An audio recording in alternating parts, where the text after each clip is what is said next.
Kembali bersama kami dalam program Ku Tahu Yang Kupercaya.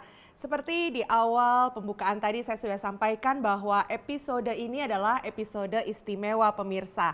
Karena kami kedatangan tim respon dari Pijar TV yang bertugas untuk merespons setiap SMS yang Anda sampaikan kepada kami.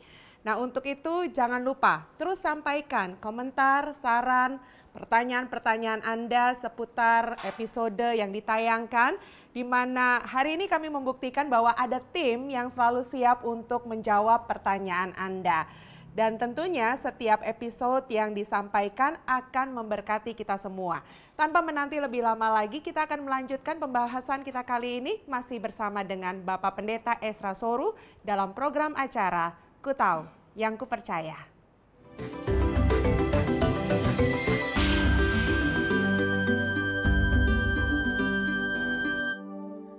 Ya, baik saudara, kita tadi sudah membahas penderitaan Yesus dan saya sudah menjelaskan penderitaan dia pada saat di Getsemani, lalu penderitaan juga dalam perjalanan menuju ke Golgota.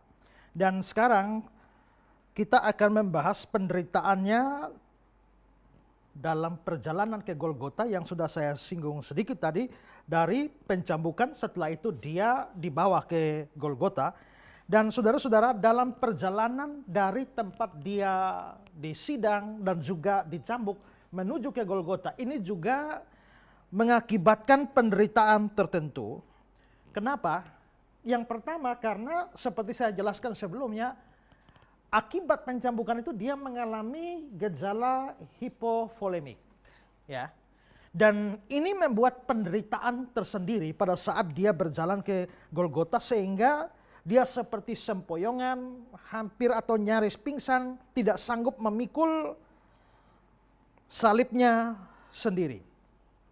Tapi yang kedua, saudara, yang membuat penderitaan dalam perjalanan ke Golgota adalah, ingat, akibat pencambukan seperti yang sudah digambarkan sebelumnya adalah bahwa punggung orang yang dicambuk itu sudah hancur-hancuran, bahkan beberapa penafsir seperti sudah saya kutip itu seperti bubur.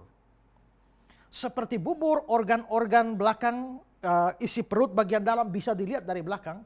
Dan sekarang saudara, kalau dia harus memikul kayu salib itu sendiri di punggungnya, maka itu kayu salib itu akan bersentuhan dengan punggung yang telah hancur, ya. Nah, kayu salib itu sebenarnya hanyalah batang pohon yang kasar. Dan batang pohon yang kasar itulah yang harus bergesekan dengan punggung yang sudah hancur-hancuran gara-gara pencambukan. Itu kedua. Lalu yang ketiga adalah bahwa biasanya, menurut kebiasaan waktu itu adalah kalau orang habis dicambuk dan siap untuk dieksekusi di Golgota, maka mereka perjalanannya itu diperjauh. Misalnya kalau di sini Golgotanya ruang sidang di sini, mereka tidak langsung dari ruang sidang langsung menuju ke Golgota, tidak. Tapi mereka mengambil jalan memutar yang agak panjang keliling kota. Ya, dari sini mungkin belok sini, ya terus ini baru sampai Golgota. Mengapa ini dilakukan? Dengan dua tujuan. Ingat bahwa yang menghukum mati ini adalah pemerintah Romawi. Maka itu dilakukan, pertama tujuannya adalah untuk menunjukkan kepada masyarakat yang ada bahwa inilah akibatnya kalau memberontak kepada orang Roma.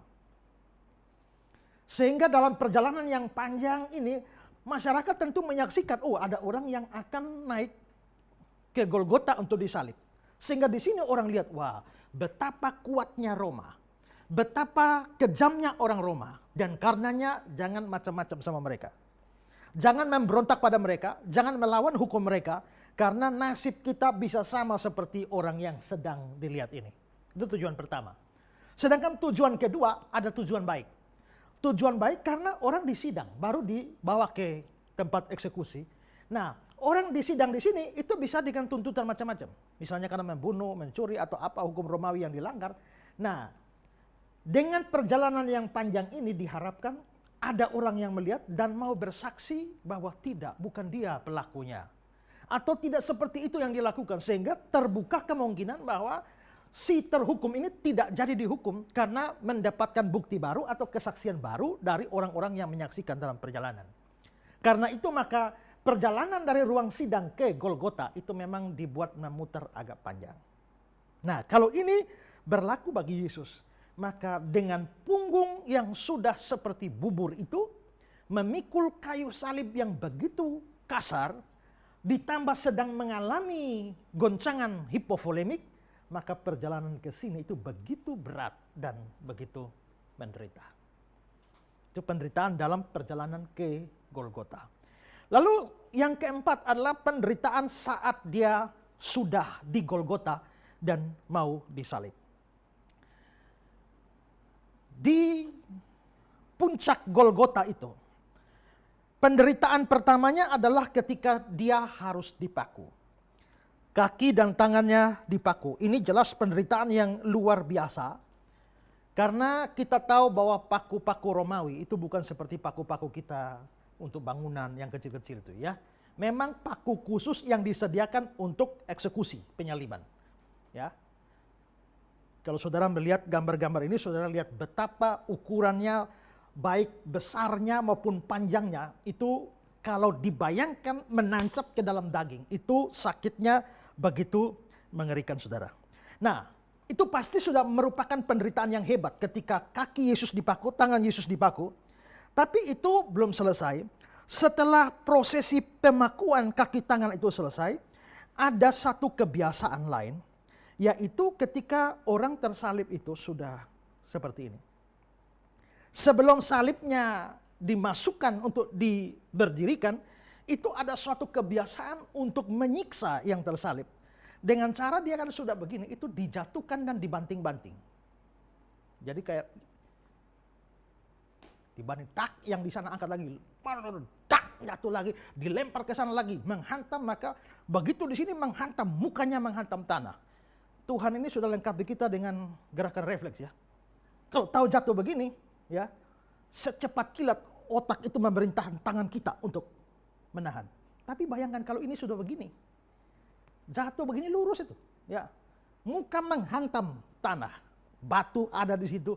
Kalau dibikin ke belakang, dibuang ke belakang, dan setiap kali jatuh, itu berarti terjadi goncangan yang hebat. Paku-paku itu menggoncang di dalam tangan dan kaki, dan itu penderitaan yang sangat hebat.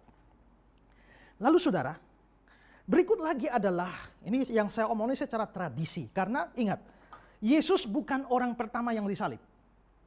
Sebelum Yesus sudah banyak orang disalib. Setelah Yesus pun ada banyak orang disalib. Orang Romawi itu hukuman model begini. Mereka sudah mengadopsi jenis penghukuman salib ini dari bangsa Persia. Dan sebelum Yesus itu sudah banyak disalib, orang Roma pernah memadamkan suatu pemberontakan.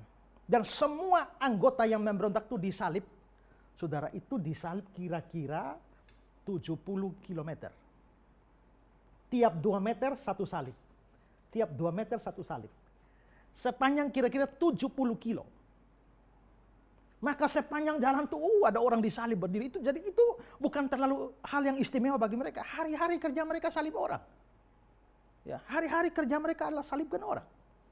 Nah, karena itu maka tradisi penyaliban ini kalau Yesus pun disalibkan oleh orang-orang Roma, kita bisa menduga bahwa hal yang terjadi pada kebiasaan menyalibkan itu juga diberlakukan pada Yesus.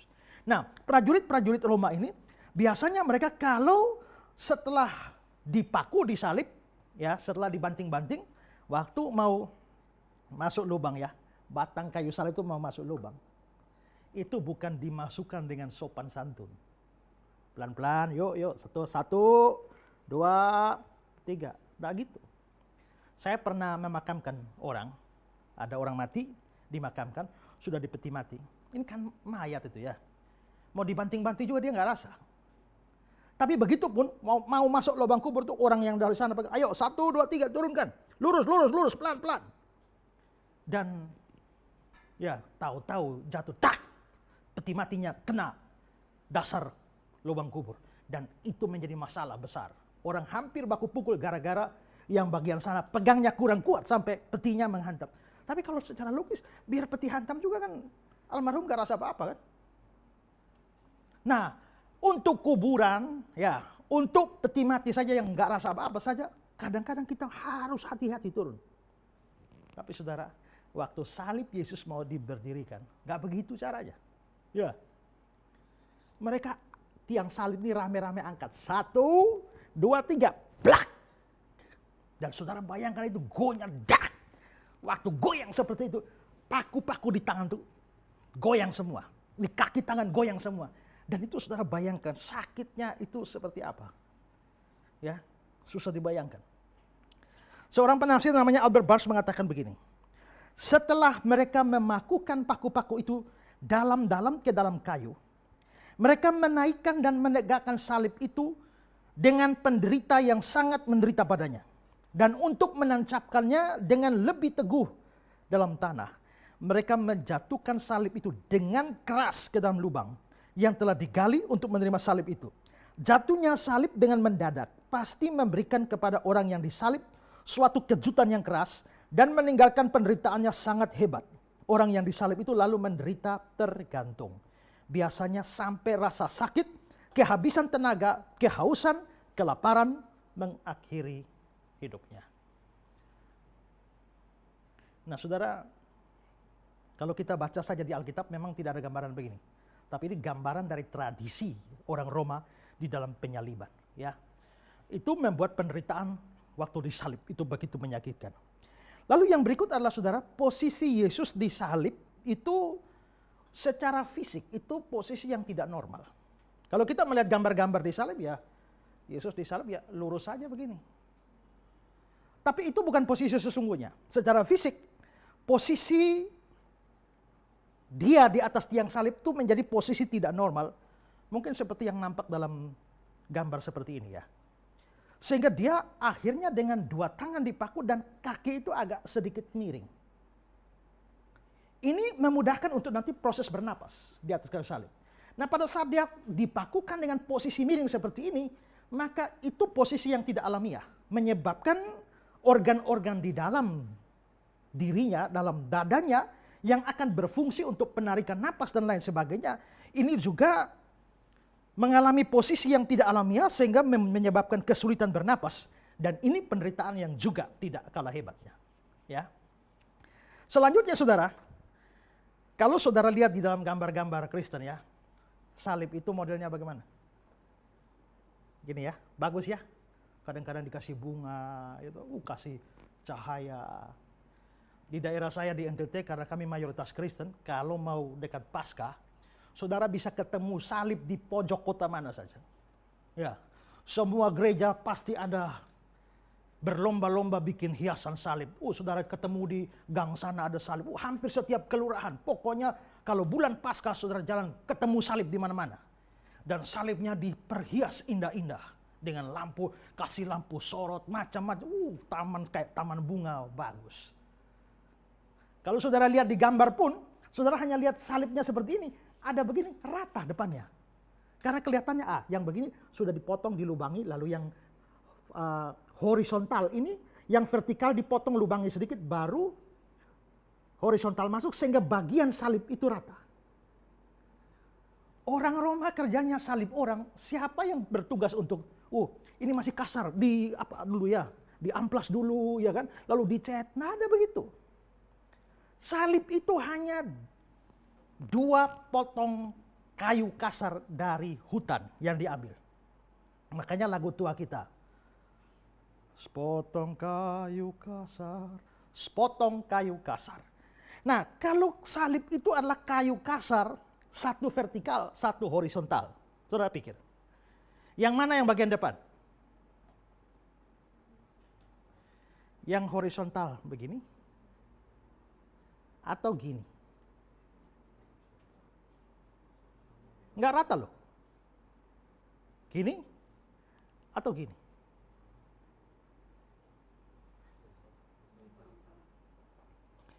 Mayoritas penafsir mengatakan bukan begini. Tapi gini. Sehingga tubuh Yesus ada di sini.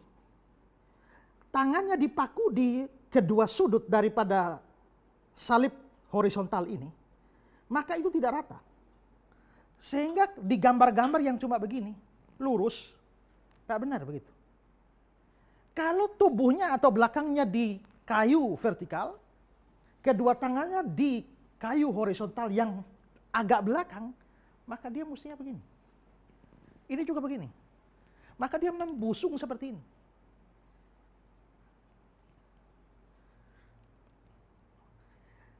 Saudara kalau nganggur di rumah ya, coba berdiri begitu ya. Gini, ya 15 menit lah. Ya. Saudara rasa bagaimana? Nggak akan tahan. Tapi ini bukan hanya begini, ini ada paku di sana. Ada paku yang kalau tubuhnya ini menarik tangannya, itu ditahan oleh paku sehingga tarikan begini, ini mengerikan sekali. Ya.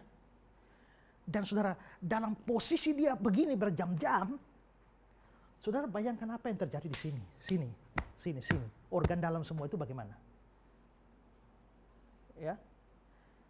Nah, maka saudara, dalam tempo waktu berjam-jam kalau seperti ini, itu bisa menyebabkan saudara sendi-sendi ini terlepas. Bisa. Dan memang pasti begitu. Pasti dari mana? Karena di dalam nubuatan, Mazmur, kitab Mazmur itu ada banyak yang disebut sebagai Mazmur Mesianik. Mazmur Mesianik itu adalah Mazmur yang bernubuat tentang Sang Mesias. Salah satu Mazmur Mesianik itu adalah Mazmur 22. Ya. Coba saudara lihat Mazmur 22 ayat 15. Dibacakan Mazmur 22 ayat 15.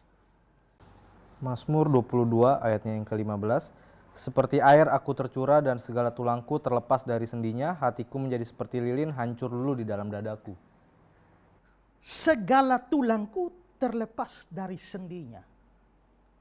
Ini nubuatan tentang penderitaan Mesias. Bagaimana ayat ini tergenapi pada waktu Mesias menderita? Ini pasti di kayu salib. Dan di bagian mana kita bisa tahu bahwa segala tulang terlepas dari sendinya? Ini pasti yang seperti ini. Yang posisi tidak alamiah, yang tertarik ke belakang ini bisa terlepas ini. Terlepas. Dan itu membuat penderitaannya begitu hebat. Selain itu saudara ya, perlu dipikirkan penjelasan saya tadi. Akibat pencambukan, belakang ini sudah kayak bubur. Carikan daging mentah.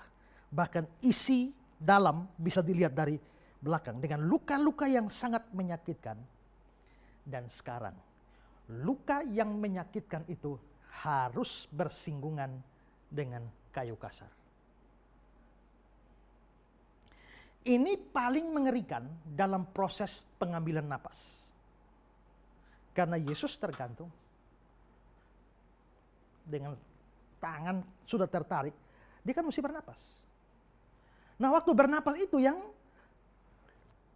posisi lutut itu memainkan peranan penting di dalam pengambilan napas. Ya. Karena apa? Karena posisinya akan begini.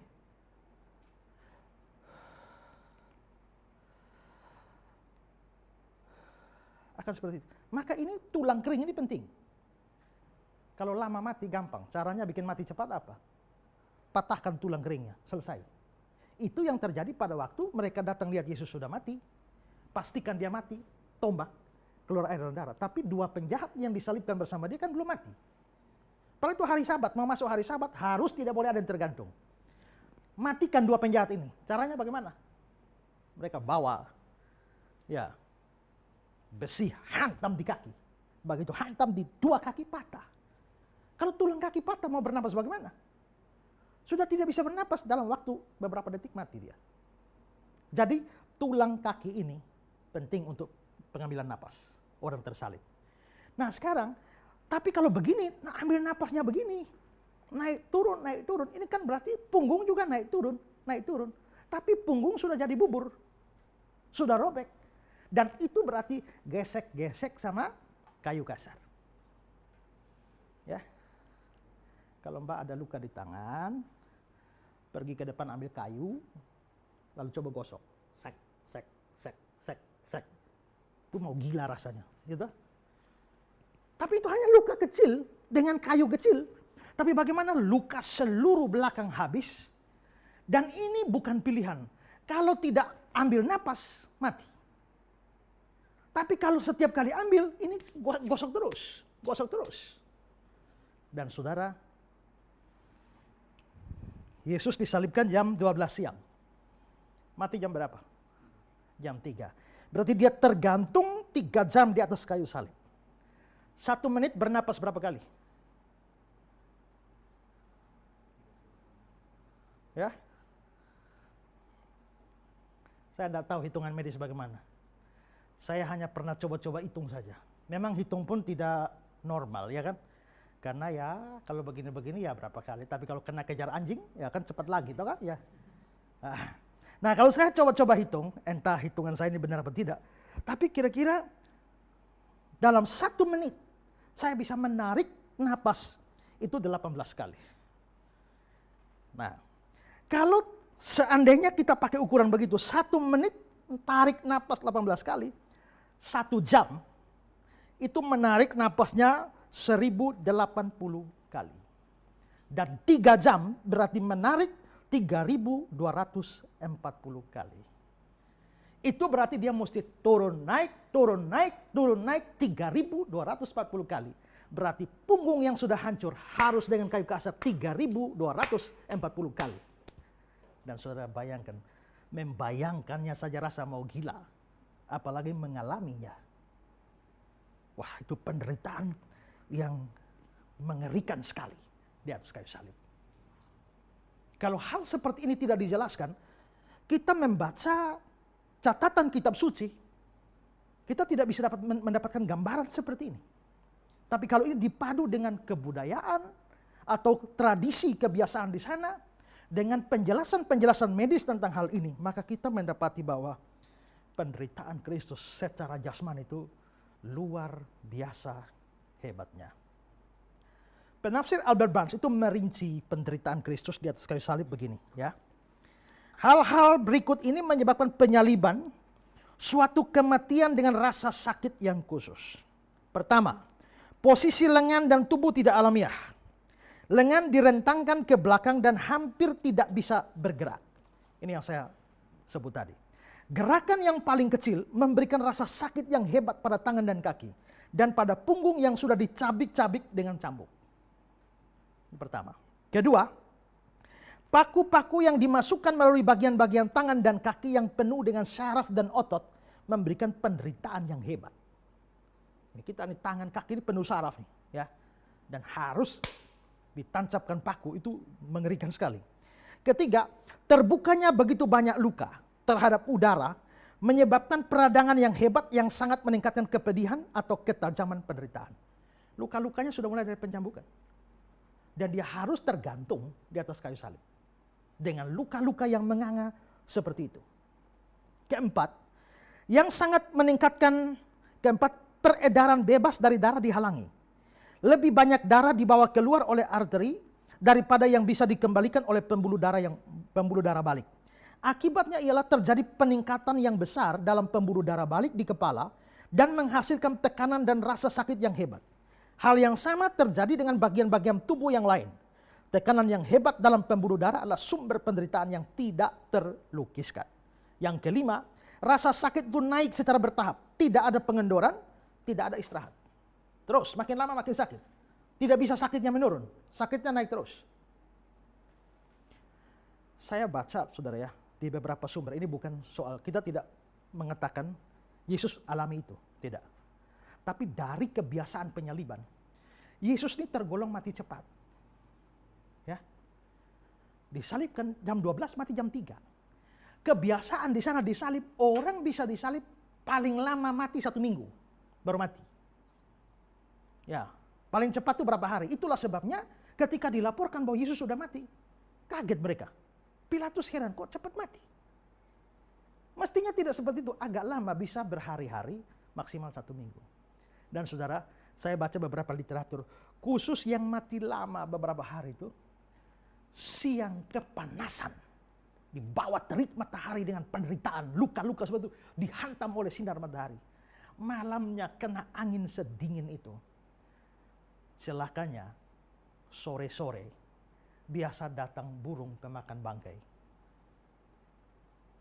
Hinggap disalib, patok satu-satu, termasuk biji mata dari orang disalib. Lah kalau datang burung, kamu disalib begini dan burung hantam kamu, tok, tok, tok, mau bikin apa? Pasrah saja kan? Malam, dihantam nyamuk. Ya sudah begini, nyamuk datang, pasrah sempurna mau apa? Gak bisa bikin apa-apa. Kalau nyamuknya di sini, tiup. Nyamuknya di sini. Ya. Maka betul-betul penyaliban sesuatu yang mengerikan. Yesus mati cepat, tidak melewati malam. Dan karenanya, dia tidak mengalami itu. Karena dia sudah mati. Komentar lain datang dari Klausner. Klausner mengatakan begini. Kriminal itu diletakkan atau dipakukan pada salib. Pada saat itu dia sudah penuh dengan darah karena pencambukan. Di sana dia tergantung untuk mati karena lapar, haus, kepanasan, bahkan tidak bisa membela diri sendiri dari siksaan nyamuk atau lalat yang hinggap pada tubuhnya yang telanjang dan pada luka-luka yang berdarah. Datang lalat lagi. Ya. Mau diapakan lalat pada begitu? Saudara punya luka di tangan. Ya. Lalat datang, maksud ini. Tak usah ada luka, nyamuk datang saja.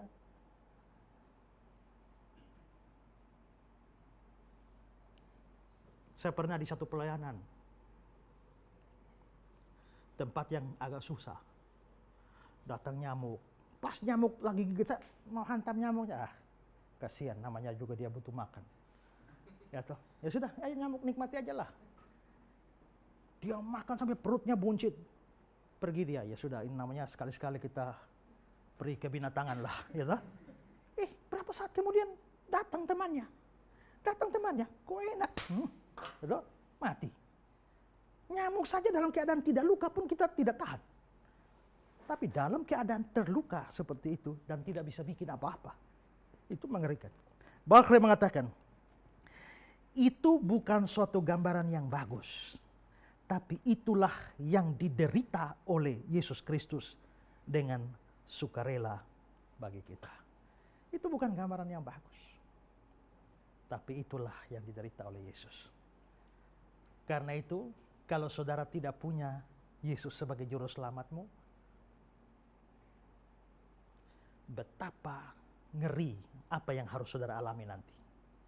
Neraka adalah hukuman yang ada orang mengatakan, penderitaan paling kecil di neraka masih lebih besar dari penderitaan paling besar di dunia.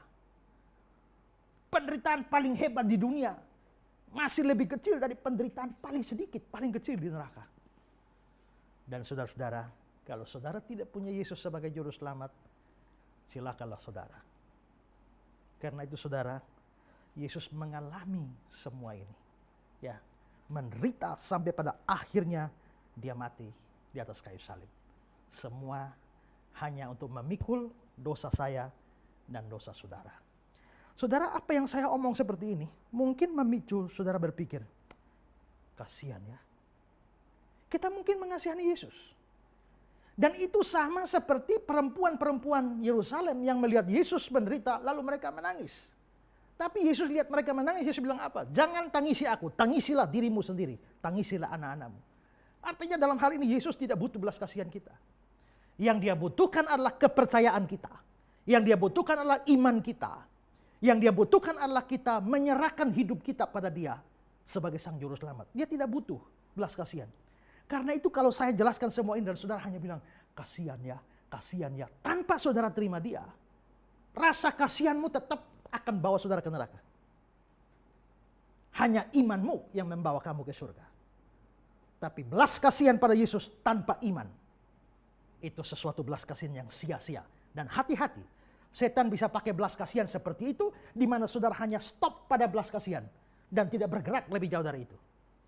Itu tidak menolong saudara. Ya, karena itu sekali lagi saudara, saudara adalah orang berdosa. Saya juga. Sebetulnya inilah hukuman kita. Tapi Kristus menggantikan kita. Pertanyaannya adalah, saya orang berdosa, saudara orang berdosa. Orang Kristen berdosa semua. Orang Islam, orang Hindu, orang Buddha, orang Konghucu, orang Merapu, orang agama apa saja, semua orang berdosa. Tapi ada satu hal yang membedakan kita. Yang sama semua orang berdosa, yang beda. Ada orang berdosa yang punya pengganti, dan ada orang berdosa yang tidak punya penggantinya. Kalau saya percaya, saya sudah punya pengganti. Kalau kamu tidak percaya, kamu tidak punya pengganti. Dan kamu harus tanggung sendiri. Pikir ini. Saya mau menutup bagian ini dengan satu ilustrasi. Saudara, ada dua pulau berdampingan. Yang ini isi orang. Oh, banyak masyarakatnya. Yang ini tidak ada orang, cuma binatang buas banyak. Ada ular, macan, segala macam ada di situ. Berdampingan. Satu hari ada pelaut yang kapalnya tenggelam, terdampar di sini. Lalu dia tanya, siapa raja di sini? Lalu orang masyarakat sini bilang, di sini nggak ada raja. Loh, kok nggak ada raja? Dulu ada, sekarang tidak. Loh, kenapa? Karena di sini ada undang-undang, ada hukum. Siapa saja boleh jadi raja, tapi rajanya cuma 7 tahun. Setelah 7 tahun lengser mesti pindah di sebelah. Jadi raja di sini enak 7 tahun, setelah 7 tahun lengser pindah di sebelah, naik ketemu macan, ular, segala macam binatang buas, dan mati konyol di sini. Gara-gara begitu, sekarang tidak ada lagi berani jadi raja. Mereka tanya dia, kau mau jadi raja? Ya pikir-pikir. Kasih waktu berpikir ya, 1 malam. Akhirnya 1 malam dia pikir, besok ketemu lagi, gimana, kamu mau jadi raja? Dia bilang, sebelum saya ambil keputusan, saya tanya dulu. Kalau saya jadi raja, kalau saya perintah apa saja kalian ikut? Oh iya, taat, mutlak, nggak ada yang melawan, nggak ada. Kalau begitu saya terima jadi raja. Akhirnya terima jadi raja, tapi mereka bilang, tapi ingat hanya 7 tahun, habis 7 tahun pindah sebelah. Iya, tapi apa yang saya perintahkan taat, ya. Akhirnya dia naik tahta di sini. Perintah pertama, kirim tentara semua, bunuh binatang buas di sebelah. Tentara pergi habisi ular, macan semua di sini. Kedua, hutan di sebelah ini tolong bangun, bikin perumahan megah di sini dan bangun istana yang bagus di sini. Menjelang akhir pemerintahan, semua pegawai dayang-dayang terbaik tolong pindah di sebelah. Maka pindah di sebelah. Begitu lengser 7 tahun, menurut undang-undang pindah di sebelah. Macan binatang buas tidak ada lagi. Istana sudah megah di sebelah. Pelayan-pelayan sudah ada. Aman. Ini orang pintar atau orang bodoh? Pintar. Yang bodoh adalah hidup 7 tahun, senang-senang 7 tahun. Tidak mikir besok 7 tahun berikut kemana. Tapi orang ini pintar. Hidup di sini tapi pikir nanti. Itu orang bijaksana. Kalau saudara di dunia ini hanya hidup, cari makan, cari duit, segala macam. Nggak pernah pikir mati habis kemana. Saudara orang bodoh. Ingat, saudara bisa mati tiap saat. Dan kalau saudara tidak pikir habis mati kemana, saudara orang bodoh. Karena itu kalau saudara bijaksana, saudara harus pikir. Saya bisa mati kapan saja. Tapi habis mati ini kemana? Saya mesti siap tempat di sebelah. Di balik kematian ini. Dan tempat di balik kematian cuma 2. Neraka atau surga. Pilih mana? Kalau kamu tetap tolak juru selamat yang saya beritakan, tempatmu di sini. Tapi kalau kamu terima juru selamat yang saya beritakan ini, kamu akan pergi ke sini. Orang bijak pasti persiapkan hari besok. Dan orang bijak pasti pilih juru selamat, Yesus Kristus, Tuhan kita. Haleluya. Pemirsa yang diberkati Tuhan, pernahkah Anda berpikir bahwa apa yang Yesus alami itu seyogianya kitalah yang mengalaminya? Dan tidakkah kau menyadari bahwa penderitaan yang Yesus alami itu luar biasa dan bayangkan kalau kitalah yang menanggungnya. Tetapi karena kasih-Nya Tuhan, Dia tidak merelakan itu untuk kita derita dan Dia menjadi pengganti supaya kita bisa diselamatkan. bagaimana dengan hatimu pada saat ini? Tetap bersama kami dalam Ku Tahu Yang Kupercaya.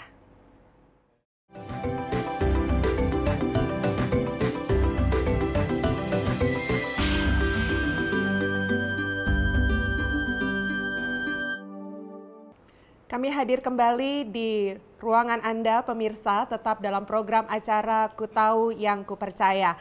Di segmen yang sebelumnya kita sudah banyak mendengar betapa luar biasanya cintanya Tuhan terhadap kita. Dan menjadi doa kami biarlah kasih Tuhan melawat hati kita semua sehingga kita bisa menjadi orang-orang yang percaya bahwa pengorbanan Kristus mengubah setiap kita. Dan pada segmen saat ini secara khusus kita akan membahas pertanyaan-pertanyaan yang sudah Anda sampaikan lewat SMS di nomor telepon yang senantiasa tertera di layar kaca Anda.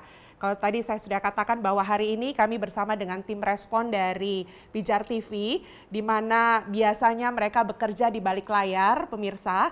Hari ini mereka hadir di hadapan Anda sekalian untuk membuktikan bahwa mereka bekerja untuk menjawab apa yang Anda sampaikan lewat SMS. Dan hari ini beberapa pertanyaan akan kita bahas dan tentunya tidak bisa semua kita tampilkan di layar kaca, tetapi percayalah bahwa tim kami akan senantiasa berupaya menjawab pertanyaan-pertanyaan Anda sekalian.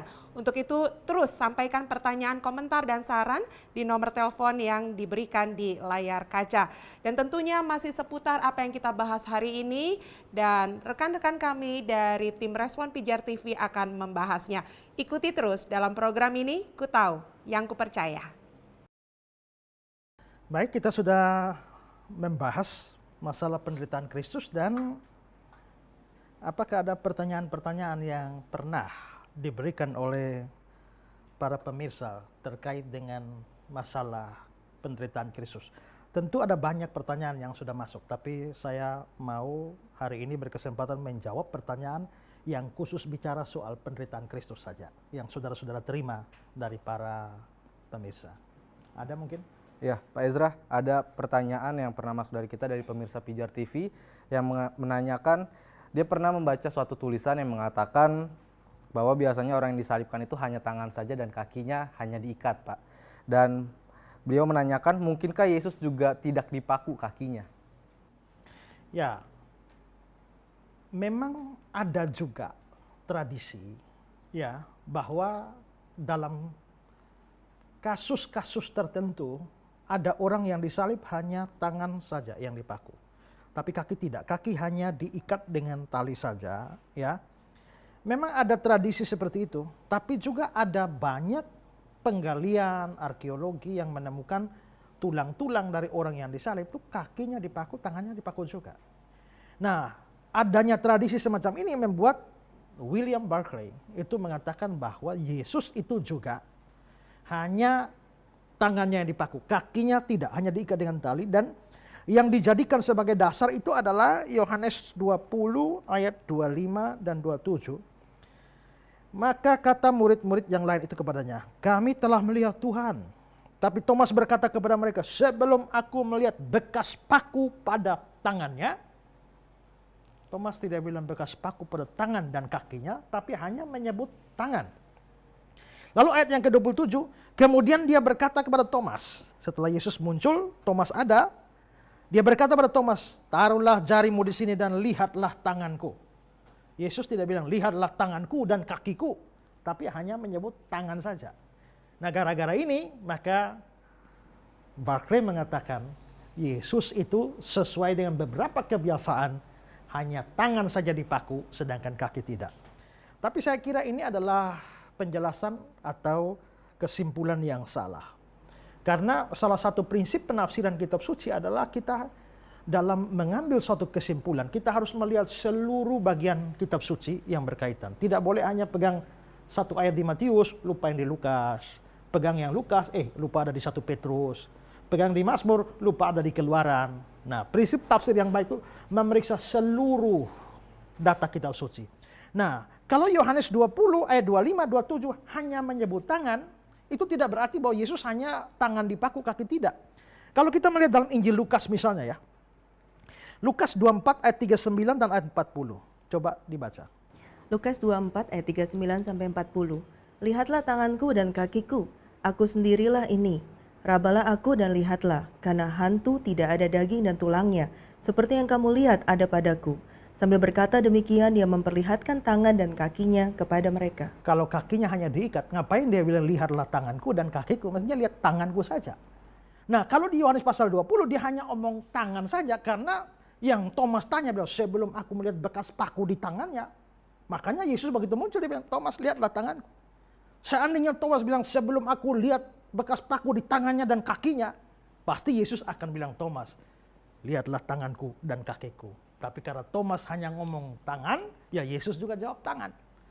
Tapi dalam Lukas pasal 24 ini, dia sendiri mengatakan, lihatlah tanganku dan kakiku. Maka pastilah Yesus itu juga kakinya dipaku. Juga tadi sempat saya singgung menyangkut Mazmur Mesianik di Mazmur pasal 22.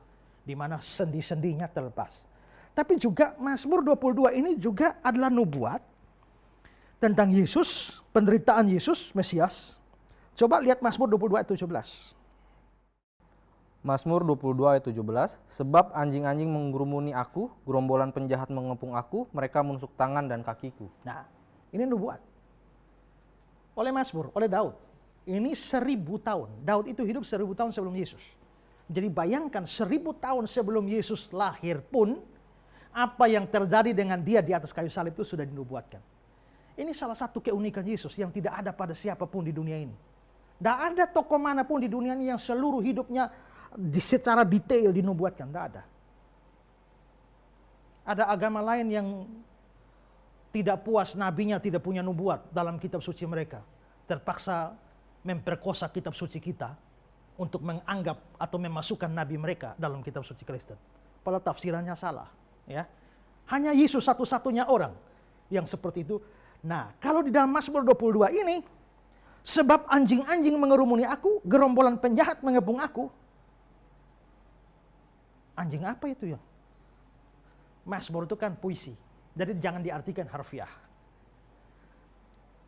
Siapakah anjing-anjing mengerumuni aku? Itu dijelaskan, itu gerombolan penjahat itu. Jadi yang membunuh Yesus, menyalibkan Yesus, itu dalam bahasa Mazmur itu anjing-anjing. Ya. Mereka menusuk tangan dan kakiku, dan itu pasti berkaitan dengan pemakuan. Nah, kalau nubuatnya bilang mereka tusuk tangan dan kakiku, terus Yesusnya cuma tangan yang ditusuk, nubuatnya hanya tergenapi setengah. Dan ini membuat salah nubuatannya. Kalau nubuatannya tusuk tangan dan kaki, harus dipastikan ya waktu disalib Yesus juga kaki dan tangannya juga dipaku. Ya, karena itu maka penderitaannya tidak ringan. Seluruh tubuhnya itu mengalami penderitaan yang hebat. Ya. Ada lagi? Iya Pak. Ya. Pak Esra, ini tadi kita bicara paku. Ada SMS dari pemirsa Pijar TV. Sebenarnya di mana posisi paku tangan di tangan Yesus? Apakah di telapak tangan atau di pergelangan tangan, Pak? Ya, memang ada dua pandangan. Ada yang bilang pakunya di telapak tangan sini. Ada yang bilang di pergelangan tangan. Orang-orang yang percaya bahwa paku itu di pergelangan tangan, mereka mempunyai sejumlah alasan. Kenapa bukan di sini, tapi di sini. Misalnya Alexander Medherel, dia mengatakan jika paku itu ditancapkan menembus telapak tangan, berat orang tersalib itu akan menyebabkan kulit menjadi sobek dan dia akan jatuh dari salib. Jadi kalau di sini kan pakunya di sini, ini orang berat ini. Ya. Kalau yang disalib ya kurus krempeng ya tidak apa-apa, tapi kalau tambun berat badan begini, ini robek ini. Maka orang yang disalib jatuh itu. Makanya Medherel merasa bahwa kalau paku-paku tembus pergelangan tangan, itu jauh lebih kuat. Dan dalam bahasa masa itu, ini ya tangan, ya ini juga tangan, ini juga tangan. Jadi namanya dipaku di tangan ya bisa saja di pergelangan, tidak harus di telapak. Dukungan bagi ini adalah ada beberapa tulang yang ditemukan dari orang yang disalib. Itu masih ada bekas kayu, itu pergelangan tangan orang ini masih nempel dengan kayu, dengan paku. Itu masih ada, ditemukan ya. Sehingga mereka lebih condong beranggapan bahwa itu di sini, bukan di sini. Kalau ini benar, saudara, pakunya di sini, ini jauh lebih mengerikan ketimbang di sini. Kenapa? Karena di sini ini semua saraf ada di sini. Ya, semua saraf ada di sini, dan itu kalau paku masuk dan merobek, itu betul-betul, saudara kalau kena pijit refleksi saja, pas di saraf, ya, tukang pijitnya hanya kayaknya santai aja ya. Kamu kayak cacing kepanasan bukan? Sakitnya ini. Tapi kalau di sini nih, semua jaringan saraf ini lalu ada paku yang masuk merobek, saudara, itu mengerikan sekali. Ya, urat saraf terbesar menuju ke tangan itu ada di situ.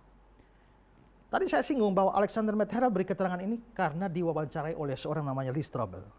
Dan waktu diwawancara ditanyakan tentang hal ini, Matt Harrell mengatakan pada Lee Strobel, kesakitan semacam apa? Lee Strobel bilang, kesakitan macam apa yang terjadi kalau paku masuk ke sini? Lalu Matt Harrell menjawab, apakah Anda tahu jenis kesakitan yang Anda rasakan ketika Anda membenturkan siku Anda dan memukul tulang ujung siku Anda? Tiba-tiba pas angkat tangan, tak, siku Anda hantam meja. Wah, sudah sakit, ya. Lalu dia katakan itu sebenarnya urat saraf lain di sini, yaitu disebut urat saraf ulna. Akan amat sangat menyakitkan bila kita sengaja memukulnya. Tapi bayangkan bahwa paku nancap di sini itu sama seperti ada urat saraf. Lalu kita ambil tang, tak. Nah, itu berarti saudara, kesakitan macam apa itu sulit dibayangkan kalau paku di sini. Itu pandangan dari orang-orang yang mengatakan bahwa paku nancapnya di pergelangan. Kalau saudara pegang tangan ini ya, saudara lihat agak lubang di sini, di tengah. Kalau lihat tengkorak manusia ya, tulang-tulangnya memang di sini ada lubang. Nah, itulah pakunya masuk lewat lubang itu. Nah, tapi yang percaya bahwa itu telapak tangan punya jawaban juga, bahwa kalau dikatakan bahwa kalau paku di sini itu lalu akhirnya membuat berat badan dari orang tersalib menarik sehingga robek. Tidak harus demikian. Kenapa? Karena biasanya berat badan orang itu tidak hanya bergantung pada paku. Sementara paku nancap di sini, bagian ini itu diikat dengan tali di bagian horizontal dari salib. Sehingga biarpun dipaku di sini tidak bisa jatuh. Ya. Lalu yang kedua, kalau saudara lihat gambar-gambar salib, biasanya tidak muncul gambar ini. Tapi sebenarnya ada satu bagian dari salib. Kita kan biasanya lihat salib begini saja. Tapi sebenarnya tidak begini. Di bagian sini ini ada. Ini namanya saddle. Itu tidak nampak dalam gambar-gambar kita. Untuk apa ini? Supaya yang tersalib itu bisa sedikit menahan berat badan dengan menaruh bagian pantatnya menduduki saddle ini. Makanya dia posisinya begini. Sedikit tertahan. Sudah ditahan dengan tali, sudah ditahan dengan saddle, lalu paku lagi. Sehingga tubuhnya tidak akan jatuh. Ya. Nah, karena itu maka kita memang tidak tahu pasti. Apakah di sini atau di sini? Dua-duanya punya kemungkinan, ya. Karena secara tradisi ada juga di sini, ada juga di sini. Kita tidak tahu yang diperlakukan pada Yesus yang mana. Tapi manapun juga tetap tidak mengurangi rasa sakit akibat pemakuan itu, ya. Jadi kita tidak bisa memastikan, tapi tetap ada kemungkinan bagi dua-duanya. Ya. Pemirsa yang diberkati Tuhan, sudah 2 pertanyaan tadi disampaikan dan dibahas dengan sangat luar biasa. Tetapi jangan kemana-mana dulu karena masih ada pertanyaan-pertanyaan lagi yang akan kita lanjutkan untuk kita bahas. Untuk itu tetaplah bersama kami di program acara Ku Tahu Yang Ku Percaya. Saya berterima kasih kepada saudara sekalian yang dengan setia melayani para pemirsa dengan menjawab pertanyaan-pertanyaan mereka. Dan tadi sudah 2 pertanyaan kita bahas. Mungkin ada lagi pertanyaan dari pemirsa yang masuk ke saudara-saudara yang mau ditanyakan? Ya Pak Istra, berkaitan dengan Yesaya 53 ayat 4 sampai 6 itu, ada pemirsa yang bertanya begini sebenarnya. Apakah ayat-ayat itu, konteksnya itu, cocok untuk dipakai oleh hamba-hamba Tuhan ketika mereka berkhotbah untuk kesembuhan atau kesembuhan ilahi, Pak? Bagaimana mengenai tentang oleh bilur-birunya kita disembuhkan, bahwa penyakit kita lah yang ditanggungnya. Apakah konteksnya ini cocok, Pak? Oh ya, ya. Dan itu benar, banyak terjadi seperti itu. Ya, kalau ada KKR kesembuhan ilahi, nah ayat-ayat itu dikutip oleh bilur-bilurnya kamu telah sembuh. Nah, kata-kata oleh bilur-bilurnya kamu telah sembuh itu memang itu dikaitkan dengan Yesaya pasal 53 itu. Tapi kalau ditanyakan konteksnya, maka ingat ya, kalau kita ngomong konteks, maka itu adalah biasanya ayat-ayat sebelum dan ayat-ayat sesudah. Ya, jadi misalnya kalau mau tafsir ayat 7, jangan cuma hanya lihat ayat 7, tapi lihat dulu ayat sebelumnya 6, 5, 4 itu bagaimana. Ayat 8, 9, 10 bagaimana. Supaya kita bisa dapat gambaran apa yang sedang dibicarakan. Ya. Nah, maka kalau kita melihat Yesaya pasal 53, coba kita melihat keseluruhannya dari ayat 4 sampai ayat 6. Coba dibaca ayat itu ya. Ya. Yesaya 53 ayat 4 sampai 6. Tetapi sesungguhnya penyakit kitalah yang ditanggungnya dan kesengsaraan kita yang dipikulnya. Padahal kita mengira dia kena tulah, dipukul dan ditindas Allah. Tetapi ia tertikam oleh karena pemberontakan kita. Dia diremukan oleh karena kejahatan kita. Ganjaran yang mendatangkan keselamatan bagi kita ditimpakan kepadanya. Dan oleh bilur-bilurnya kita menjadi sembuh. Kita sekalian sesat seperti domba, masing-masing kita mengambil jalannya sendiri. Tetapi Tuhan telah menimpakan kepadanya kejahatan kita sekalian. Nah, kalau perhatikan ayat-ayat ini baik-baik. Di ayat yang keempat ada kata penyakit. Penyakit kita lah yang ditanggung. Tapi kalau saudara melihat di ujung ayat 5, oleh bilur-bilurnya kita menjadi sembuh. Jadi ada penyakit, lalu ada sembuh. Tapi ayat ini kan bukan cuma 2 kata ini. Ada istilah-istilah yang lain yang menggambarkan penyakit itu apa dan sembuh itu apa. Nah, sekarang coba kita lihat yang pertama, penyakit. Penyakit apa yang dimaksudkan? Apakah kanker, tumor, lumpuh, buta, tuli, bisu? Tidak. Coba sekarang lihat ayat 5. Tapi dia tertikam oleh karena pemberontakan. Berarti penyakit kita pemberontakan. Terus kita diremukan oleh karena kejahatan. Lalu ayat yang ke-6, kita sekalian sesat. Lalu masing-masing kita mengambil jalan sendiri. Lalu ayat bagian akhir, Tuhan menimpakan kepadanya kejahatan. Itulah yang disebut penyakit. Jadi penyakit kita itu adalah pemberontakan. Penyakit kita itu adalah kejahatan. Penyakit kita adalah kesesatan. Penyakit kita itu adalah mengambil jalan sendiri. Penyakit kita adalah kejahatan. Inilah penyakitnya. Bukan buta, tuli, lumpuh, dan lain-lain. Nah. Tapi ada kata sembuh. Sembuh ini artinya apa? Perhatikan ayat 5. Dia tertikam oleh karena pemberontakan kita, diremukan oleh karena kejahatan kita, ganjaran yang mendatangkan keselamatan. Maka sembuh itu artinya keselamatan. Bukan sembuh jasmani nih. Ya.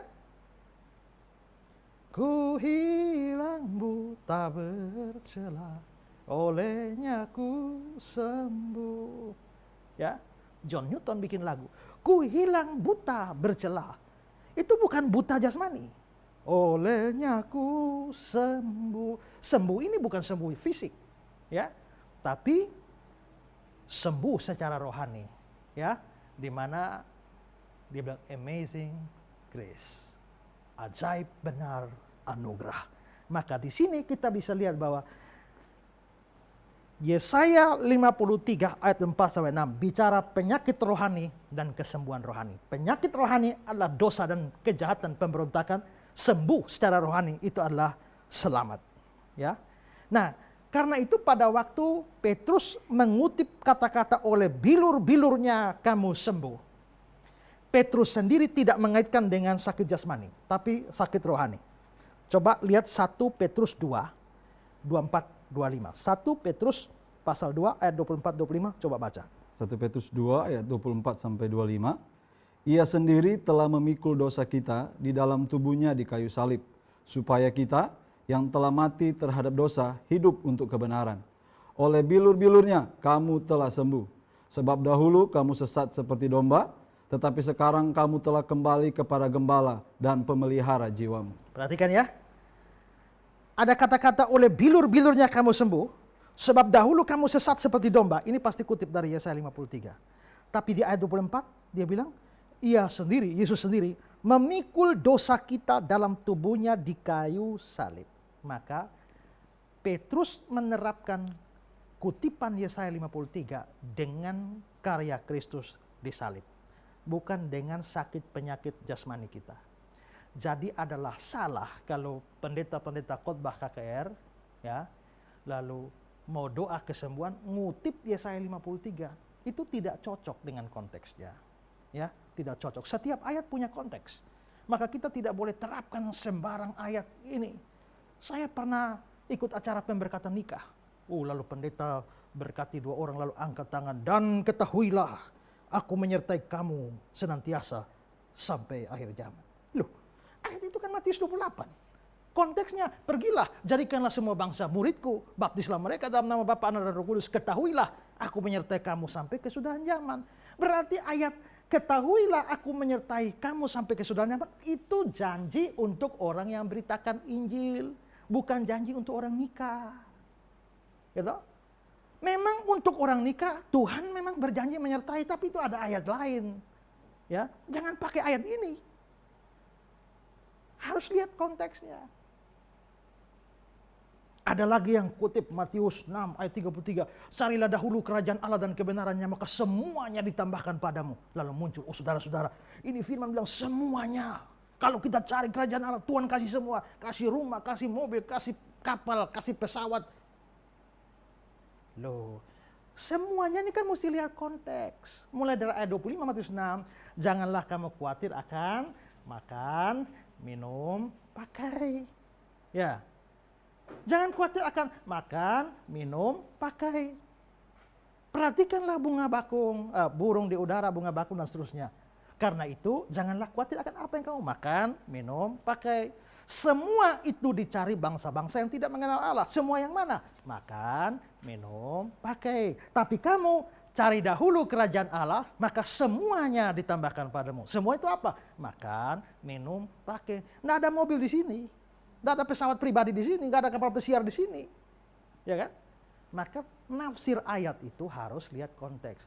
Memang sekarang ini terlalu banyak pengkhotbah, tapi terlalu sedikit penafsir. Ya, sehingga mengkhotbahkan ayat secara salah. Nah, salah satunya adalah mengutip Yesaya 53 keluar dari konteks. Jelas? Hanya ada persoalan. Persoalannya di mana? Karena ayat ini pernah dihubungkan dengan suatu peristiwa mujizat. Coba sekarang lihat Matius 8 ayat 16-17. Matius 8 ayat 16 sampai 17. Menjelang malam dibawalah kepada Yesus banyak orang yang kerasukan setan. Dan dengan sepatah kata Yesus mengusir roh-roh itu dan menyembuhkan orang-orang yang menderita sakit. Ini sakit jasmani ya? Ya, Hal terus? itu terjadi supaya genaplah firman yang disampaikan oleh Nabi Yesaya. Dialah yang memikul kelemahan kita dan menanggung penyakit kita. Nah ini. Waktu saya pernah ngajar orang, nah ini Pak. Yesus sendiri menerapkannya. Ayat yang dikutip dari Yesaya 53. Terapkan pada kasus di mana dia menyembuhkan orang sakit dan juga orang kerasukan. Berarti ayat itu bisa? Tidak. Kenapa? Begini saudara, saudara perlu paham bahwa Yesus itu seringkali melakukan suatu hal yang bersifat jasmani untuk mengajar hal yang bersifat rohani. Itu kebiasaan Yesus. Setelah dia melakukan suatu mujizat jasmani, dia selalu membawa pikiran orang bukan hanya stop pada jasmani, tapi harus mengarah ke hal rohani. Contoh, waktu dia menyembuhkan orang buta. Menyembuhkan orang buta ini kan orang yang buta jasmani. Ya. Tapi setelah dia mencelikan mata orang buta di Yohanes pasal 9, lalu di ayat 5 dia mengatakan, akulah, ya, dia mengatakan bahwa akulah terang dunia. Orang buta yang tadi gelap tidak bisa lihat. Sekarang begitu lihat, buka mata dapat mujizat, terang. Itu mujizat jasmani. Tapi Yesus lalu membawa itu pada makna rohani. Ingat, akulah terang dunia. Kamu semua yang buta secara rohani itu, kalau kamu percaya kepadaku, akulah terang dunia, kamu bisa lihat. Bukan lihat jasmani, lihat secara rohani. Contoh lain, di Yohanes pasal 11, Yesus membangkitkan Lazarus yang mati. Orang mati jasmani dibangkitkan, ya ini mujizat jasmani. Tapi setelah kasus mujizat jasmani, kebangkitan dari antara orang mati, di Yohanes 11, memasuki ayat 25 dari Yohanes 11, Yesus lalu mengajar hal rohani. Akulah kebangkitan dan hidup. Jadi kasus jasmani dibawa Yesus kepada untuk mengajar kebenaran rohani. Ya. Maka, atau contoh lain juga bisa. Dia baru saja kasih makan orang banyak dengan 5 roti dan 2 ikan. Ngomong roti dan ikan, itu kan jasmani. Untuk perut mereka. Tapi setelah dia membuat mujizat jasmani, dia mengarahkan orang kepada perkara rohani. Lalu dia bilang dalam Yohanes 6 ayat 35 bahwa akulah roti hidup yang turun dari surga. Jadi adalah kebiasaan Yesus membawa mujizat jasmani, menghantar orang kepada pengertian yang lebih tinggi dari secara jasmani, yaitu rohani. Nah, kasus yang sama terjadi dalam ayat yang tadi dibaca. Yesus sedang melakukan kesembuhan jasmani. Tapi dia tidak mau stop, wah, orang terima kesembuhan, lalu stop di situ. Tidak, dia harus mengajar kebenaran rohani dari kasus itu. Bahwa sekarang aku menyembuhkan kamu secara jasmani, tapi sebenarnya kamu juga perlu kesembuhan secara rohani. Maka dia lalu mengutip Yesaya 53 yang memang berbicara soal kesembuhan rohani. Kalau kamu sembuh jasmani tapi rohanimu tidak, kamu boleh, puji Tuhan, lumpuh bisa jalan. Tapi kamu tidak sembuh rohani, mati masuk neraka juga. Tadi buta tidak bisa lihat. Sekarang, puji Tuhan, haleluya. Habis KKR, kesembuhan. Lihat. Tapi kamu tetap tidak melek secara rohani. Ya. Tidak sembuh secara rohani. Biarpun matamu terang, kamu mati tetap masuk neraka. Apa artinya sembuh jasmani, tapi rohani tidak? Lebih baik orang yang tidak sembuh secara jasmani, tapi secara rohani sehat. Siapa dalam sejarah seperti itu? Ada anak kecil, sehat lahir. Ya. Kira-kira umur 5 atau 6 tahun, sakit mata. Karena sakit mata, orang tua tidak punya biaya dokter, lalu minta tolong dukun kampung. Dukun kampung bawa datang bilang, ini anak ini sakit mata bisa disembuhkan dengan bubur panas. Bubur yang panas itu dibuka, ditaruh di biji mata anak ini. Bukannya sembuh, buta malah. Maka anak ini mulai buta umur 5-6 tahun. Ya. Papanya mati, mamanya miskin, mamanya akhirnya kerja sebagai tukang cuci, dia dititipkan sama neneknya. Akhirnya, tapi neneknya orang yang cinta Tuhan. Akhirnya neneknya ajar dia berdoa, neneknya ajar dia membaca, menulis. Ya, jadi dia pintar bikin baca, tulis, bahkan dalam keadaan buta juga bisa menunggang kuda, naik pohon, anak perempuan. Hebat ini. Ya. Tapi kelebihan anak ini adalah pintar bikin puisi. Pintar bikin puisi. Lalu saudara, akhirnya setelah besar dia sekolah. Setelah dia sekolah, nah di sekolah itu dia belajar musik. Sudah punya kemampuan bikin puisi. Lalu sekarang sekolah musik, maka dia akhirnya mulai belajar membuat kata-kata yang indah lalu memasukkan musik. Setelah dia tamat, ada gereja menyewa dia untuk membuat 4 lagu dalam 1 minggu. Dia layani. Dan dia akhirnya kerjanya sebagai tukang cipta lagu. Sampai matinya dia menulis paling sedikit 6.000 lagu.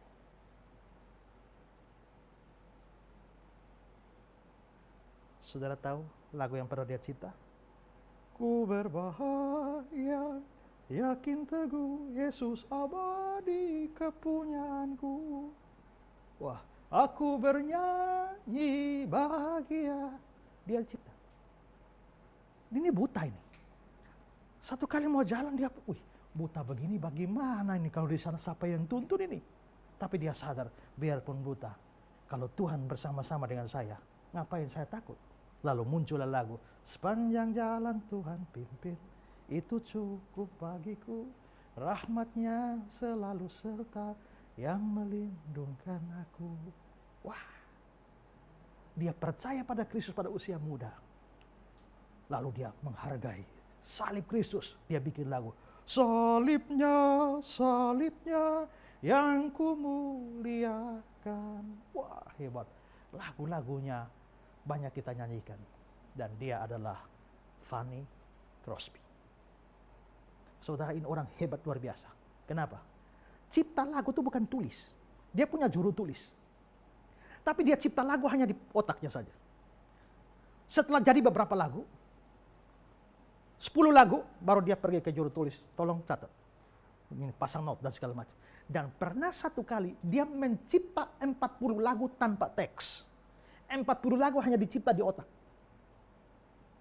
Setelah 40 lagu selesai, suruh catat. Lagu pertama, pasang lagu kedua ini. Lengkap dengan kata-kata dan musiknya.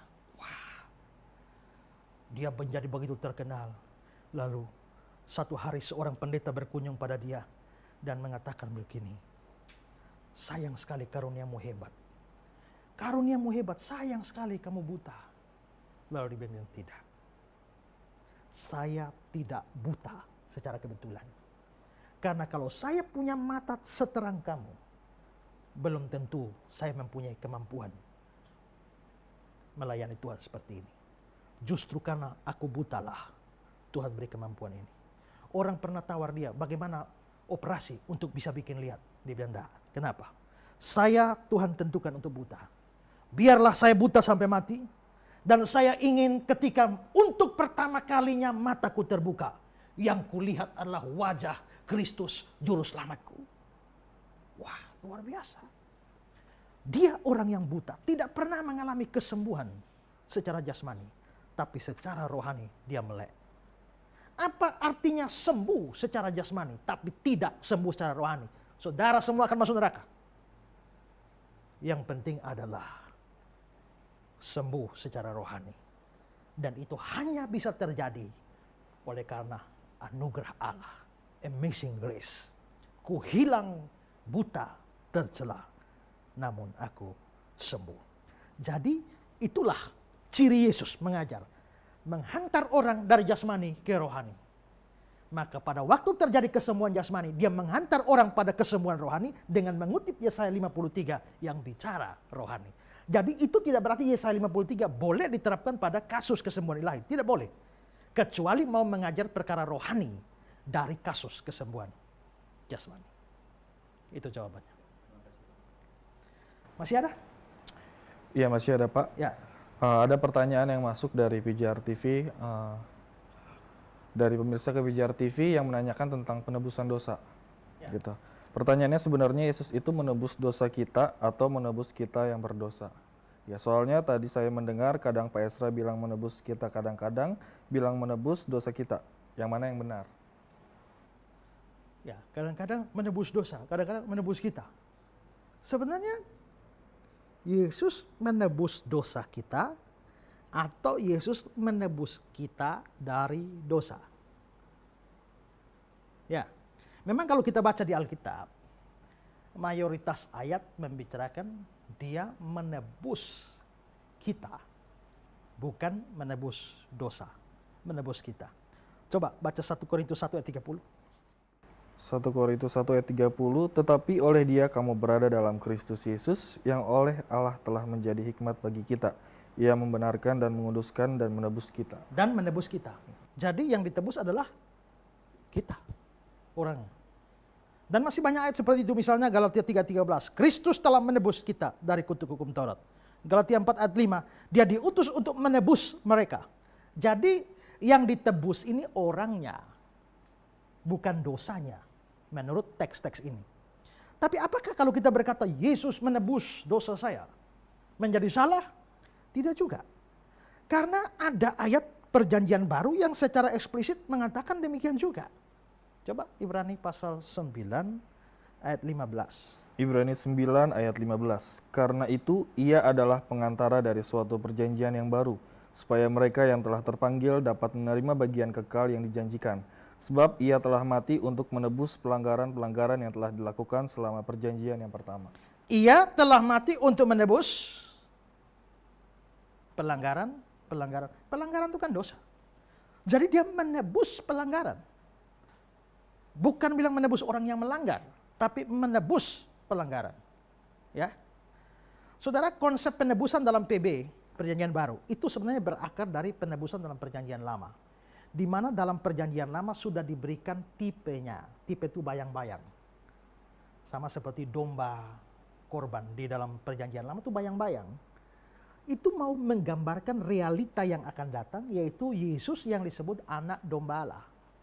Itu bayangannya. Maka semua binatang korban itu PL itu adalah tipe. Yesus antitipe. Itu namanya tipologi di dalam Alkitab. Nah, konsep penebusan di dalam PL itu juga adalah tipe. Atau bayang-bayang dari konsep yang sesungguhnya di PB. Nah, karena itu korban penebusan di dalam PL itu digenapi oleh Kristus. Nah sekarang kalau kita mengaca pada perjanjian lama, khususnya dalam Imamat pasal 5 ayat 15, 16, 18, 19, itu berulang kali, saya kasih contoh misalnya dalam ayat yang ke-15 dari Imamat 5, ada kata-kata menjadi korban penebus salah. Ayat 16 bagian akhir korban penebus salah. Ayat 18 juga dikatakan bahwa ya domba itu yang sudah dinilai sebagai korban penebus salah. Ayat 19, korban penebus salah. Dan masih banyak ayat di dalam Imamat ya, dan juga kitab yang lain yang mengatakan binatang-binatang korban itu adalah korban penebus salah. Kalau binatang korban dikatakan korban penebus salah, berarti yang ditebus salahnya. Tidak menyebut korban penebus orang yang bersalah, tapi korban penebus salah. Tadi kita sudah bahas Yesaya 53 juga ya, tentang Mesias yang menderita. Semua Yesaya 53 Mesias yang menderita. Nah, tapi ada yang menarik kalau kita lihat Yesaya 53 ayat 10. Coba perhatikan, coba baca Yesaya 53 ayat 10. Yesaya 53 ayat 10, tetapi Tuhan berkehendak meremukkan dia dengan kesakitan, apabila ia menyerahkan dirinya sebagai korban penebus salah. Ya, cukup. Ia menyerahkan dirinya sebagai korban penebus salah, penebus dosa. Ya. Juga, saudara ingat ya, bahwa di dalam Alkitab dosa selalu dilihat sebagai hutang di hadapan Allah. Makanya ada doa Bapa kami dia, ampunilah kami akan kesalahan kami seperti kami mengampuni orang yang bersalah pada kami. Kata kesalahan itu pakai kata Yunani opelema yang artinya hutang, ya, hutang. Maka dalam King James itu orang yang bersalah kepada kami itu disebut sebagai debtor. Ingat debts collector, penagih utang, ya. Maka itu adalah hutang. Maka kalau saudara berdosa kepada Allah, saudara berhutang kepada Allah. Sehingga pada waktu Kristus mati, sesungguhnya dia sedang menghapus surat hutang. Dulu kalau orang berhutang dapat surat. Ya, coba Kolose 2, 13-14. Kolose 2 ayat 13 dan 14. Kamu juga meskipun dahulu mati oleh pelanggaranmu dan oleh karena tidak disunat secara lahiriah, tetapi dihidupkan Allah bersama-sama dengan dia, sesudah ia mengampuni segala pelanggaran kita, dengan menghapuskan surat hutang yang oleh ketentuan-ketentuan hukum mendakwa dan mengancam kita. dan itu ditiadakannya dengan memakukannya pada kayu salib. Berarti di kayu salib Kristus menghapuskan surat hutang kita. Kalau saudara berutang, ya, lalu saya datang mau bayar, membebaskan saudara, saya bayar saudara atau bayar hutang saudara? Bayar utang. Tapi tadi ada ayat-ayat yang bilang menebus kita. Ada ayat yang bilang menebus dosa atau pelanggaran, korban penebus salah. Kalau begitu kesimpulannya bagaimana? Kadang-kadang Alkitab bilang menebus kita, kadang-kadang Alkitab bilang menebus pelanggaran atau dosa kita. Maka kesimpulannya adalah bahwa dua istilah itu dipakai secara interchangeable, dipakai bolak-balik, tidak ada masalah. Saudara-saudara, maksud dan tujuan saya kemari adalah, Pak, jangan bilang maksud dan tujuan. Pak, pilih salah satu, maksud atau tujuan. Ya sama saja, maksud itu ya tujuan kan. Apa beda maksud dan tujuan? Sama saja. Kadang-kadang mau pakai maksud boleh, mau pakai tujuan boleh. Itu berarti bahwa maksud dan tujuan maknanya sama, hanya dipakai secara interchangeable. Mau pakai maksud boleh, mau pakai tujuan boleh, mau pakai dua-dua maksud dan tujuan juga boleh. Begitu. Nah, karena itu saudara-saudara, maka itu tidak masalah. Kalau bilang kita menyebut Yesus menebus kita, bisa. Yesus menebus dosa kita juga bisa. Nah, tapi saudara, ada yang menarik yang saya mau jelaskan pada kita di bagian akhir dari session pertanyaan ini. Tadi dosa itu adalah hutang. Sekarang saya mau tanya saudara, apakah hutang bisa diselesaikan dengan berhenti hutang? Bapak enggak punya uang, atau saya nggak punya uang, saya pinjam sama Bapak 10 juta. Besok lagi hutang lagi 20 juta. Hutang lagi sampai 100 juta. Sampai saya nggak sanggup bayar, Bapak marah sama saya. Ini hutang terus. Akhirnya saya bilang, Pak, maaf Pak, saya janji mulai sekarang nggak akan utang lagi. Terima kasih Pak. Beres ya masalah kita. Selamat. Saya sekarang tidak utang lagi. Permisi. Selesai masalahnya? Nggak selesai. Kenapa? Loh, kamu hutang. Jangan selesai dulu. Nomor 1, bayar dulu utangmu. Nomor 2, baru berhenti utang. Kok enak? Ya kan? Namanya utang harus dibayar. Habis itu baru bertobat, jangan utang lagi. Dosa itu utang. Maka untuk menyelesaikan dosa, obatnya bukan berhenti berdosa. Berhenti berdosa itu nomor 2. Nomor 1-nya, bayar dulu dosa ini. Maka kalau saudara, dan siapa yang sanggup bayar? Gak ada yang sanggup bayar.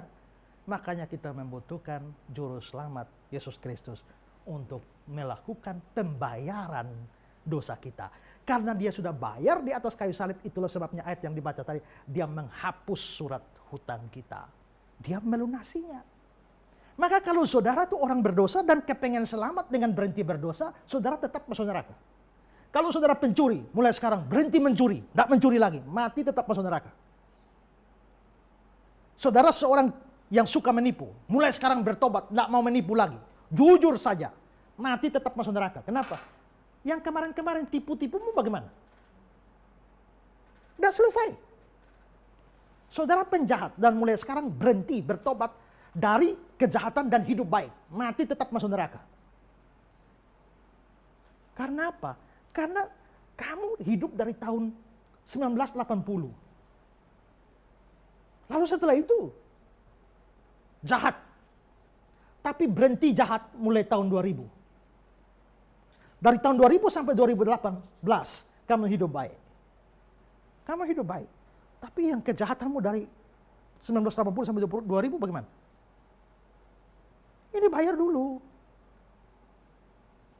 Maka saudara perhatikan. Kamu orang berdosa tidak akan selamat hanya dengan berhenti berdosa. Kamu butuh pembayaran untuk dosa. Dan kamu sendiri tidak bisa bayar. Kalau kamu bayar berarti kamu harus masuk neraka. Tapi saya mau beritahu, ada orang yang sudah bayar itu semua. Waktu dia bayar semua, tidak ada sisa. Maka di atas kayu salib dia bilang, sudah selesai. Sudah genap. Sudah lunas. Kalau kamu hanya orang yang mau berhenti berdosa tanpa punya pembayar hutang, itu tidak bebaskan saudara. Pertama, terima dan percaya pada pembayar hutang lebih dulu. Kedua, baru berhenti hutang. Sekarang pertanyaannya adalah hanya dua pilihan. Kamu sudah ada orang yang bayar hutang, kamu mau percaya itu? Atau kamu mau bayar hutangmu sendiri? Banyak orang di dunia ini pikir mereka bisa bayar hutang sendiri.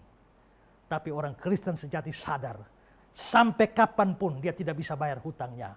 Dan karenanya Yesus sudah bayar hutang itu. Dia menaruh percayanya pada si pembayar hutang Yesus. Dan setelah itu, dia hidup di dalam kemerdekaan dan dia selamat. Saudaraku, kamu punya hutang dosa yang banyak di hadapan Tuhan. Pilih, menyerahkan hutangmu pada Yesus yang sudah bayar, atau mau tanggung sendiri. Kalau mau tanggung sendiri, selamat jalan ke neraka. Kalau tidak mau, percayalah Yesus. Dan kamu, kalau mati, kita bisa bilang, selamat jalan ke surga. Rest in peace. Kalau tidak, no rest in hell. Pemirsa Pijar TV dimanapun Anda berada, saya percaya bahwa episode ini sangat memberkati kita sekalian. Karena kita mendengar betapa cintanya Tuhan luar biasa dan betapa kita disadarkan bahwa di atas muka bumi ini tidak ada satu orang pun yang luput dari dosa. Dan firman Tuhan berkata, upah dosa ialah maut. Sehingga kalau waktunya kelak kita meninggal dan kita mati di dalam dosa-dosa kita, maka nerakalah yang menjadi tempat kita untuk selama-lamanya. Tetapi kemuliaan bagi Tuhan, Allah menjelma menjadi manusia untuk menebus setiap dosa-dosa kita. Sehingga kita mendapatkan anugerahnya untuk bebas dari dosa dan menerima kehidupan yang kekal. Tidak peduli berapa besar dosamu pada saat ini, asalkah engkau mau membuka hati untuk menerima Yesus sebagai Tuhan dan Juru Selamatmu, maka engkau akan mendapatkan penebusan dosa dan kehidupan kekal untuk selama-lamanya. Kalau hari ini Anda mengambil keputusan untuk percaya Yesus, menerima Yesus sebagai Tuhan dan Juru Selamatmu, saya mengajak Anda untuk berdoa bersama-sama untuk membuka hati menerima Yesus pada saat ini. Mari kita berdoa. Tuhan, Engkau baik, Engkau luar biasa dalam kehidupan kami. Dan tidak ada Tuhan, tidak ada pribadi yang memiliki kasih sebegitu besar seperti kasih-Mu. Bapa, kami adalah orang yang berdosa dan layak untuk menerima penghukuman kekal, sehingga neraka menjadi tempat terakhir yang abadi yang harus menjadi hunian kami. Tetapi saat ini kami mendengar bahwa Engkau rela memberikan nyawa-Mu mati menderita begitu sangat untuk setiap kami ya Bapa, supaya kami terbebas dari setiap dosa kami. Untuk itu Tuhan, saat ini kami mengambil keputusan untuk membuka hati kami dan menerima Engkau, ya Yesus Kristus Tuhan, menjadi Tuhan dan Juru Selamat kami. Dan kami pada saat ini Tuhan menerima pengampunan dosa daripada Engkau. Dan Engkau mengubahkan kami, sehingga Bapa di surga, kami bukan yang dahulu lagi. Karena barang siapa ada di dalam Kristus, ia adalah ciptaan yang baru, yang lama sudah berlalu, yang baru sudah datang. Saat ini kami menerima pengampunan-Mu Tuhan, dan kami adalah orang-orang yang diampuni Tuhan. Sehingga saat ini Bapa, di dalam anugerah-Mu, kami bukan lagi orang-orang yang dimurkai, tetapi kami adalah orang-orang yang mendapatkan kehidupan kekal untuk selama-lamanya. Berjalanlah bersama-sama dengan kami hari ini sampai selama-lamanya, dan kami akan menikmati damai sejahtera Tuhan yang luar biasa. Dan kami saat ini ya Bapa, bersyukur untuk kasih-Mu yang berlimpah-limpah. Kami alaskan doa kami hanya di dalam nama Tuhan Yesus Kristus. Selamat bagi Anda yang menerima Yesus sebagai Tuhan dan Juru Selamat, dan berjalanlah bersama dengan tuntunan Roh Kudus, maka akan menerima sukacita surgawi yang luar biasa untuk selama-lamanya. Kami pamit dari hadapan Anda, dan jangan lupa terus nantikan kami di episode yang lainnya, tetap dalam program acara Ku Tahu Yang Ku Percaya.